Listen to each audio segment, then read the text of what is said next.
आज की बड़ी खबर के साथ शुरुआत करेंगे। मोदी सरनेम केस के मामले में सुप्रीम कोर्ट ने राहुल गांधी को बड़ी राहत दी है और यही आज का मुद्दा छाया रहा। ट्विटर से लेकर हर जगह राहुल गांधी छाए हुए हैं और इसी पर आज का पूरी डिबेट्स होने वाली हैं। बता दें कि सुप्रीम कोर्ट ने इस मामले में फैसला सुनाते हुए राहुल की सजा पर रोक लगाई है। जज ने राहुल गांधी को राहत देते हुए कहा कि हम सेशंस कोर्ट में अपील लंबित रहने तक राहुल को दोषसिद्धि पर रोक लगा रहे हैं। सुप्रीम कोर्ट से राहुल गांधी को राहत मिलने पर कांग्रेस ने कहा कि यह नफरत के खिलाफ मोहब्बत की जीत है। सत्यमेव जयते, जय हिंद। राहुल गांधी के इस मामले की सुनवाई जस्टिस बी.आर. गवई की अध्यक्षता वाली पीठ कर रही थी। राहुल के वकील अभिषेक मनु सिंघवी ने अदालत में तर्क देते हुए कहा कि खुद शिकायतकर्ता यानी पुर्देश का मूल सरनेम ही मोदी नहीं है, उनका मूल उपनाम भुताला है। फिर यह मामला कैसे बन सकता है? सिंघवी ने कोर्ट को भी यह भी बताया कि राहुल ने जिन लोगों का नाम लिया है उन्होंने केस नहीं किया। उन्होंने कहा कि ये लोग कहते हैं कि मोदी नाम वाले 13 करोड़ लोग हैं, लेकिन ध्यान से देखा जाए तो समस्या सिर्फ बीजेपी से जुड़े लोगों को हो रही है।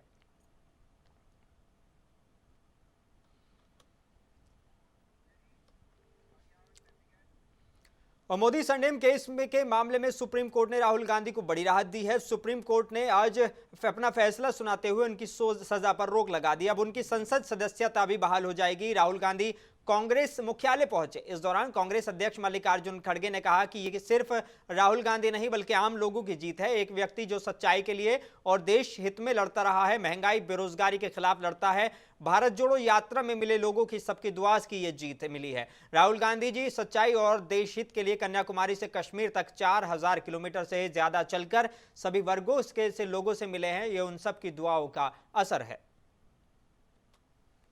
तो परसों सच्चाई की जीत होती है, मगर जो भी हो मेरा रास्ता तो क्लियर है। मुझे क्या करना है, मेरा क्या काम है, उसके बारे में मेरे दिमाग में बिल्कुल क्लैरिटी है। जिन लोगों ने हमारी मदद की और जनता ने जो प्यार और सपोर्ट दिया, उसके लिए मैं बहुत बहुत धन्यवाद करता हूँ।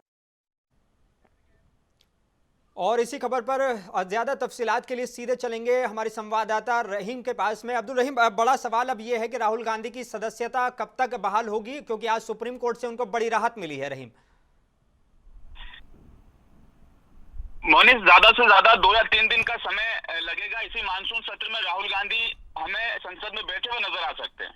एक बड़ा सवाल यहाँ पर यह भी है कि जो अभिषेक मनु सिंघवी ने जो तर्क दिया है, क्या उसको भी इसके लिए एक बेस माना जाए?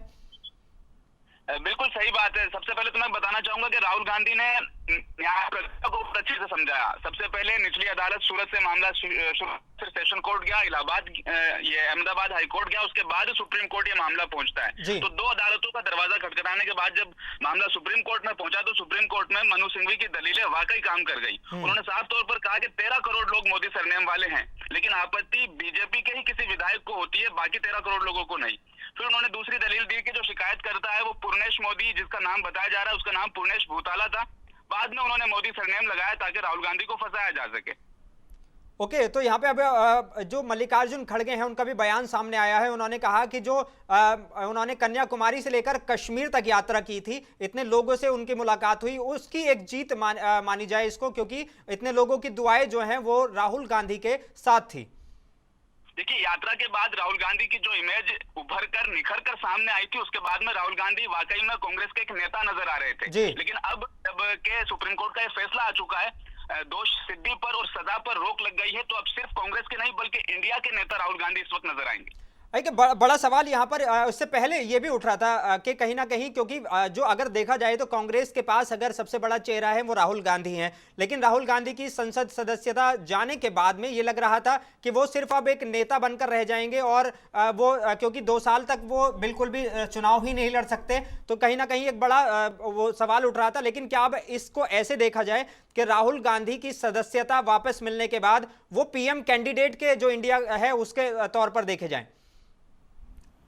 रहीम, बिल्कुल मोहन, सजा मिल जाती तो तो सजा, उसके बाद 6 साल तक राहुल गांधी चुनाव नहीं लड़ सकते थे। 8 साल तक राहुल गांधी चुनाव नहीं लड़ते। अदालत ने भी इसी को बेस बनाया और कहा कि ये उनके जो वायनाड के जो मतदाता है उनके अधिकारों का भी हनन है और राहुल गांधी के मानव अधिकारों का भी मतलब हनन है। लेकिन जब बेंगलुरु में दूसरी विपक्षी बड़ी मीटिंग हुई थी, उसके बाद प्रियंका गांधी को प्रधानमंत्री चेहरे के तौर पर हमने सोशल मीडिया पर देखा था, उसके अलावा नीतीश कुमार को देखा था, बहुत सारे नेताओं को हमने प्रधानमंत्री की दौड़ में देखा था। लेकिन अब जब राहुल गांधी को लेकर के सुप्रीम कोर्ट का यह फैसला आया है, सारे सवाल अपने आप खामोश हो जाते हैं। तो एक बड़ा सवाल अब ये है कि क्योंकि अभी तक नीतीश कुमार इस सारे गठबंधन को जो है वो एक करने में लगे हुए थे। अब राहुल गांधी कहीं ना कहीं फ्रेम में थे, लेकिन वो नहीं होने के बराबर थे क्योंकि वो चुनाव ही नहीं लड़ पाते। तो जाहिर सी बात है कि चुनाव नहीं लड़ना और फिर उनका किसी भी तरीके से पीएम का जो पद है उसके लिए वो कहीं भी योग्य नहीं ठहरते थे। तो अब कहीं ना कहीं नीतीश कुमार को भी इस मामले में सोचना पड़ेगा। क्या इंडिया जो गठबंधन है उस पर असर पड़ेगा इसका? जी, नीतीश कुमार को लेकर गाये बगाए इस तरह की बातें सामने आ रही थी कि कभी भी वो एनडीए में जा सकते हैं। वो प्रेस कॉन्फ्रेंस में, जब बेंगलुरु में विपक्षी एकता की मीटिंग हुई थी, उसके बाद प्रेस कॉन्फ्रेंस में वो शामिल नहीं रहे थे। हर बार सत्ता पक्ष की तरफ से नीतीश कुमार को लेकर उन पर निशाना साधा जाता है कि वो प्रधानमंत्री बनना चाहते हैं, इसीलिए गठबंधन की बात कर रहे हैं। हालांकि नीतीश कुमार काफी बार इसको लेकर के इंकार कर चुके हैं कि मैं इस रेस में, इस दौड़ में नहीं हूं। लेकिन मामला वाकई दिलचस्प होगा क्योंकि राहुल गांधी, नीतीश कुमार, प्रियंका गांधी और ममता बनर्जी, ये वो 4 नाम है जिनको लेकर अभी भी संशय बरकरार है। एक बड़ा सवाल यहाँ पर यह भी है क्योंकि आज केजरीवाल, जो अरविंद केजरीवाल दिल्ली के मुख्यमंत्री, उनका भी बयान इस मामले में सामने आया है, नीतीश कुमार का भी बयान सामने आया है और ममता बनर्जी का भी बयान सामने आया है। सभी ने इस फैसले का स्वागत किया है। तो क्या अब कांग्रेस को उनके आने से, उनके चुनाव लड़ने से बल मिलेगा? बिल्कुल, जिस तरह के तमाम बड़े इंडिया के नेताओं का जो बयान सुप्रीम कोर्ट के फैसले के बाद आया है, उसके बाद से लेकर अब तक तो ऐसा लग रहा है कि इंडिया गठबंधन के अंदर किसी तरह की दरार, किसी तरह की फूट के संकेत नहीं है। लेकिन दिल्ली बिल के बाद और नीतीश कुमार के जो आगामी बयानात रहेंगे, उसके बाद ये देखना दिलचस्प रहेगा कि वाकई में राहुल गांधी ही वो असल नेता हैं इंडिया गठबंधन के लिए या फिर कोई और। आज जो है कांग्रेस की तरफ से ये भी कहा गया कि राहुल गांधी बैक आ रहे हैं और वो जो उनके सवाल थे मणिपुर को लेकर, अडानी को लेकर या अन्य मुद्दों को लेकर, वो लगातार जारी रहेंगे और वो जिस ताकत के साथ, जिस हिम्मत के साथ वो इस मामले को जुटे हुए थे, वो आगे भी इसी में जुटे रहेंगे। तो कहीं ना कहीं अब राहुल गांधी को दोबारा से फेस बनाने की कोशिश है। देखिए मोनिस, ये वाकई बहुत दिलचस्प होगा अगर इस मानसून सत्र में राहुल गांधी हमें संसद में नजर आ जाते हैं। पिछले 11 दिनों से लगातार मणिपुर पर चर्चा की मांग कर रहा है। पिछली बार जब राहुल गांधी संसद पहुंचे थे तो उस समय मोदी के रिश्तों को लेकर वो बहुत ज्यादा कटाक्ष कर रहे थे। अब मणिपुर का मुद्दा उनके पास है। तो वाकई में राहुल गांधी अगर संसद में पहुंचते हैं इसी मानसून सत्र में, तो ये सत्ता पक्ष के लिए, भाजपा के लिए बहुत ही घातक साबित हो सकता है। अच्छा, मणिपुर के अलावा अब एक और बड़ा मुद्दा हरियाणा का भी मिल गया है। तो क्या राहुल गांधी उस पर भी उसी तरह से भाजपा को घेरने की कोशिश करेंगे? देखिए, राहुल गांधी का तो सीधा सा कहना है कि मैं मोहब्बत की दुकान खोलने आया हूं और जहां जहां पर सांप्रदायिक दंगे, इस तरह के हालात जहां पर बनेंगे, राहुल गांधी को एक बहुत बढ़िया मौका मिल जाएगा क्योंकि वो हमेशा से कहते हैं कि मैं मोहब्बत की दुकान खोलने आया हूं और भाजपा नफरत बांटती है। तो जहां जहां पे नफरती और दंगों का माहौल दिखेगा, जहां पे सांप्रदायिक सौहार्द को नुकसान पहुंचेगा, वहां राहुल गांधी बोलने के लिए मजबूत हो जाएंगे। चलिए, बहुत शुक्रिया रहीम हमारे साथ जुड़ने के लिए और ताज़ा तफसीलात देने के लिए। एक बड़ा सवाल, क्योंकि रहीम से जो हम बात कर रहे थे, वो इसमें ये सामने आता है कि क्योंकि जो विपक्षी गठबंधन बना है इंडिया, उसमें कहीं ना कहीं राहुल गांधी एक किसी भी फेस के तौर पर या पीएम की रेस में वो पूरी तरीके से बाहर नजर आ रहे थे क्योंकि वो 8 साल तक चुनाव नहीं लड़ पाते। लेकिन अब वो चुनाव लड़ेंगे तो जाहिर सी बात है कि फिर राहुल गांधी कहीं ना कहीं एक बार फिर से वो पीएम की रेस में बन जाएंगे। कुछ और खबरों की तरफ रुख करेंगे। विपक्षी गठबंधन Indian national development inclusive alliance यानी कि इंडिया के नेताओं ने शुक्रवार को संसद में एक बैठक की। इस बैठक में उन्होंने मणिपुर पर दोनों सदनों में प्रधानमंत्री नरेंद्र मोदी के बयान पर दबाव बनाने का फैसला किया। हिंसा इंडिया के नेताओं की इसमें बैठक हुई है। राज्यसभा नेता, विपक्ष और प्रतिपक्ष और कांग्रेस अध्यक्ष मल्लिकार्जुन खड़गे के चैम्बर में यह बैठक हुई। बैठक के दौरान संसद में प्रधानमंत्री के बयान की मांग करने का फैसला किया गया। इंडिया के घटक दल मणिपुर हिंसा पर संसद के दोनों सदनों में प्रधानमंत्री मोदी के बयान की मांग कर रहे हैं। उन्होंने इस मुद्दे पर संसद में विस्तृत चर्चा की भी मांग की है। गौरतलब है कि मणिपुर में 3 मई को सांप्रदायिक झड़प हुई थी और तब से अब तक कई लोग मारे जा चुके हैं और हजारों लोग राहत शिविरों में शरण लेने को मजबूर हैं।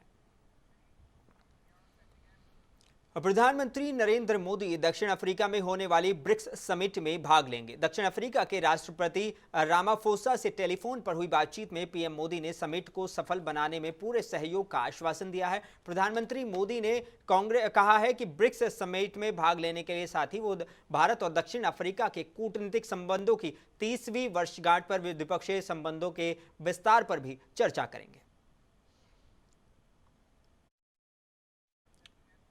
और पश्चिम बंगाल की मुख्यमंत्री ममता बनर्जी ने दावा किया है कि विपक्षी दलों का गठबंधन इंडिया 2024 का लोकसभा चुनाव जीतेगा। उन्होंने बीजेपी पर निशाना साधते हुए कहा कि हमारा गठबंधन चुनाव जीतने के बाद देश के लोगों के लिए काम करेगा। टीएमसी चीफ ममता बनर्जी ने कोलकाता स्थित राज्य सचिवालय में कहा कि इंडिया 2024 का चुनाव जीतेगा और सरकार बनाएगा। इंडिया देश को बर्बादी, सांप्रदायिक तनाव और बेरोजगारी से बचाएगा। बनर्जी ने आरोप लगाया कि इस बात के सबूत हैं कि बीजेपी चुनाव जीतने के अपने प्रयासों में इलेक्ट्रॉनिक वोटिंग मशीन यानी कि ईवीएम को हैक करने की कोशिश कर रही है। इसको लेकर इंडिया की अगली मीटिंग में निर्णय होगा। और बता दें कि इससे ममता बनर्जी ने कहा कि वो पहले से ही योजना बना रहे हैं आम चुनाव कैसे जीता जाए। उनकी ईवीएम को हैक करने की कोशिश के बारे में हमने सुना है, इसको लेकर सबूत हासिल किए हैं। ऐसे में अधिक सबूत प्राप्त करने का प्रयास किया जा रहा है।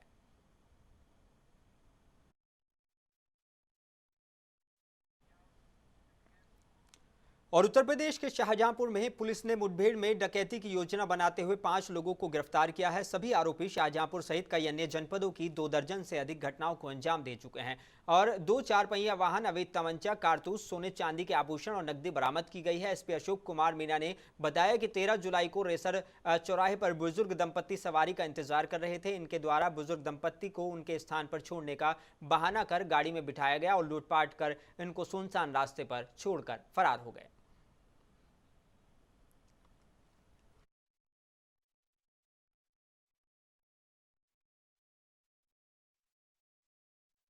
को शाहजहाँपुर के अंदर छोड़ने के नाम पर उनको गाड़ी में बैठाया था कि हम आपको आगे चल रहे हैं, वहाँ पे छोड़ देंगे। थोड़ी देर के बाद उन्होंने उनको ओवरपावर किया। उसके अंदर ये 4-5 लोग बैठे हुए थे और गाड़ी थी उनके पास में अपनी 4 व्हीलर, उसमें ओवरपावर करके उनके जो जेवर, नकदी, आधार कार्ड और अन्य डॉक्यूमेंट्स थे वो उन्होंने लूट लिए और उनको वहाँ पर जो बालाजी मंदिर है वहीं पर एकांत पर वहाँ पर छोड़ के चले गए। घटना की सूचना पर मेरे द्वारा अन्य अधिकारियों के द्वारा घटनास्थल निरीक्षण किया गया था। उसमें 4 टीम लगाई गई थी, जिसमें हमारी सर्विलांस टीम महाराजगंज जिले में सोशल मीडिया पर एक वीडियो तेजी से वायरल हो रहा है, जिसमें वन विभाग द्वारा बनाए गए बैरियर पॉइंट पर सैलून खोलकर लोगों की हजामत बनाई जा रही है। जब इस वीडियो की पड़ताल की गई तो ये वीडियो उत्तर प्रदेश के महाराजगंज जिले के नौतनवा छप्पा टोल प्लाजा के निकट वन विभाग द्वारा बनाई गई बैरियर पॉइंट का निकला, जहाँ सरवीन नाम का एक नाई ने अपनी दुकान चलानी शुरू कर दी है। बता दें कि ये बैरियर पॉइंट वन विभाग द्वारा भारत नेपाल के अंतर्राष्ट्रीय सीमा सोनौली और आसपास के पगडंडी मार्गों से होने वाले अवैध तस्करी और अपराधों की रोकथाम के लिए ये बैरियर बनाया गया था, जो कि साल 2014 से ही बंद पड़ा हुआ है। खाली जगह होने की वजह से स्थानीय नाई ने अपनी दुकान सजा दी। आइए दिखाते हैं इस संबंध में क्या कहते हैं वन विभाग के डीएफओ पुष्प कुमार। कल सोशल मीडिया पर हमको तो जो सूचना मिली कि जो एक वीडियो वायरल हुई कि एक जगह पे हमारा वन विभाग का जो बना हुआ वायरल एक पॉइंट है, उसमें सैलून चला रहे थे, मतलब कि टेम्परेरी जैसे कर रहे थे। तो हमको सूचना मिली, इसी तुरंत मैंने स्टाफ को भेज चुका है, वहाँ पे उन लोगों को निर्देश दे चुका है कि मतलब कि दूसरी बार वहाँ पे कोई नहीं आएंगे और वहाँ पे उसको तो सदुपयोग करने के लिए हम उन लोगों को निर्देश दे चुका है। और उत्तर प्रदेश के अमेठी में कांग्रेस नेता राहुल गांधी को आज मोदी सरनेम मामले में सुप्रीम कोर्ट से राहत मिलने के बाद कांग्रेस के कार्यकर्ताओं ने ढोल नगाड़े के साथ कस्बे में खुशी की जाहिर की। मुसाफिर खाना में मोहब्बत की दुकान खोल दी गई और जमकर लड्डू बांटे गए। कांग्रेस कार्यकर्ताओं ने एक दूसरे को मिठाई खिलाकर खुशी जाहिर की और राहुल गांधी के नाम के नारे लगाए। कांग्रेस के जिलाध्यक्ष ने कहा कि यह जीत राहुल गांधी की नहीं बल्कि पूरे देशवासियों की जीत है। राहुल गांधी को लेकर आम जनमानस में खुशी की लहर है। करोड़ों लोगों की उम्मीदों का फैसला है। जिस तरह से पूरा देश उम्मीद कर रहा था सुप्रीम कोर्ट में न्याय होगा, तो आज राहुल गांधी जी के साथ न्याय हुआ है। तमाम हिंदुस्तान के उन नौजवानों की उम्मीद सुप्रीम कोर्ट से पूरी हुई है, जो राहुल गांधी जी को लोकसभा में दहाड़ते हुए देखना चाहते थे। आज फिर से देश में नारा फिर से बुलंद हुआ है, सत्यमेव जयते। राहुल गांधी जी के उस यात्रा की जीत है जिस पूरी यात्रा में राहुल गांधी जी कह रहे थे, नफरत के बाजार में मोहब्बत की दुकान खोलना चाहता हूं। देश के करोड़ों लोग। और उत्तर प्रदेश के गाजीपुर में कांग्रेस के पूर्व अध्यक्ष और पूर्व सांसद रहे राहुल गांधी को आज सुप्रीम कोर्ट से बड़ी राहत मिली है। मोदी सरनेम मानहानि मामले में सुप्रीम कोर्ट ने राहुल गांधी की सजा पर रोक लगा दी है। इसके बाद गाजीपुर जिले के कांग्रेस कार्यकर्ताओं ने खुशी मनाई और स्थानीय कचहरी पर कांग्रेस कार्यकर्ताओं ने आपस में मिठाई खिलाकर खुशी व्यक्त की और इसे न्याय की जीत बताया। हम लोग बहुत ही खुश और बहुत ही प्रसन्न हैं कि सुप्रीम कोर्ट के द्वारा हमारे नेता राहुल गांधी के ऊपर जो सजा हुई थी उस पर रोक लग गई है और हमारे नेता को हमको जहां तक उम्मीद है कि सोम या मंगल तक किसी भी हाल में सांसद की सदस्यता बहाल कर दी जाएगी। जो राहुल गांधी के ऊपर राजनीतिक प्रतिद्वंद्विता को लेकर के एक झूठा केस मारा गया था, आज सुप्रीम कोर्ट ने सुप्रीम फैसला सुनाया है और राहुल गांधी निश्चित तौर पर उनके ऊपर जो लगा हुआ था उसको रोक लगा दिया गया है। और बिजनौर जिले में खूंखार आदमखोर तेंदुए को लेकर किसानों के बाद अब कई अन्य दल भी सामने आए हैं। कलेक्ट्रेट परिसर में नेताओं ने डीएफओ के खिलाफ नारेबाजी की। कांग्रेस नेता ने डीएफओ के खिलाफ हत्या का केस दर्ज कराने की अपील की है। बता दें कि अब तक तेंदुए के हमले में 13 लोगों की जान जा चुकी है। थाना कोतवाली शहर बिजनौर के कलेक्ट्रेट परिसर में ये धरना दिया गया।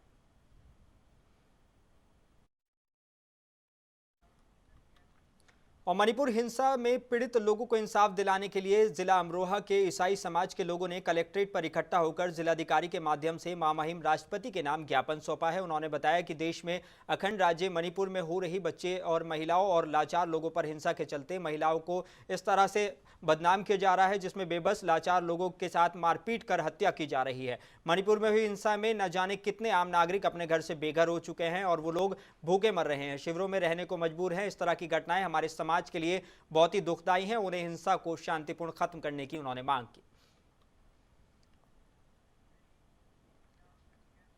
और उत्तर प्रदेश के बाराबंकी जिले के गन्ना संस्थान में चालान से नाराज होकर दर्जन भर से अधिक ऑटो चालक धरने पर बैठ गए। और ऑटो चालक का कहना है कि मसौली से बस स्टैंड तक नियमानुसार कई दर्जन ऑटो चलते हैं, लेकिन बीते कुछ दिनों से मैजिक स्टैंड के ठेकेदार वो ट्रैफिक पुलिस शहर के अंदर घुसने से रोक रही है। वजह पूछने पर ऑटो से चाबी छीन लेते हैं। इस दौरान परेशान होकर दर्जन ऑटो चालकों ने जिलाधिकारी को लिखित शिकायती पत्र देकर न्याय की गुहार लगाई है। ऑटो चालक का कहना था कि 4 दिनों में धरने पर बैठे हैं, लेकिन अभी तक कोई अधिकारी कर्मचारी उनके सूद लेने नहीं आया। जब तक हम उनकी मांगे पूरी नहीं होंगी तब तक ये धरना प्रदर्शन चलता रहेगा।